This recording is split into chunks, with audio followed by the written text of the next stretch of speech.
At ito na nga po mga kautol at kaming mag-asawa ngayon nagpasya nang pumunta sa aming kinakainan dahil kami na ho'y napagod. Kaya ito po pinuntahan namin ang Samgyupsal. Wow! Dito lang po yan sa Malolos, Bulacan, matatagpuan. Second floor po siya mga kautol. At ito na nga po, timing na timing, wala pang ganong tao. Kaya may nabuti po na maghanap ng isang magandang pwesto. At ito mga pamimili na klase nila ng mga family meals po. Meron po silang unlimited pork plus side dish at meron din silang unlimited pork beef plus side dish.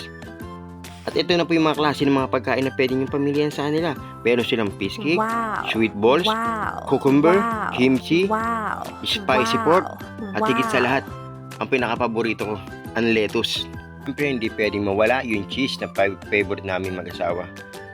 Yung mga sauce din po yun nasa gilid lang po pwede kayong kumuha. Pero syempre may policy pa rin po sila.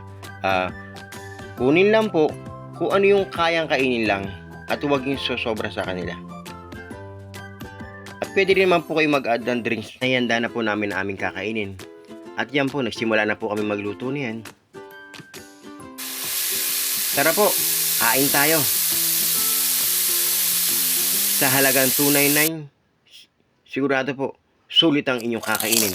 Ano pa inaantay nyo? Tawagin na po ang buong pamilya at ang buong barkada.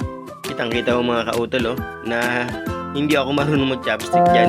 Hindi lang ako pinahalata sa inyo. At yun na nga po mga kautol, sa sobrang busog, halos hindi na kami makalakad sa hagdanan yan. Paano po mga kautol? Hanggang sa muli. Salamat po.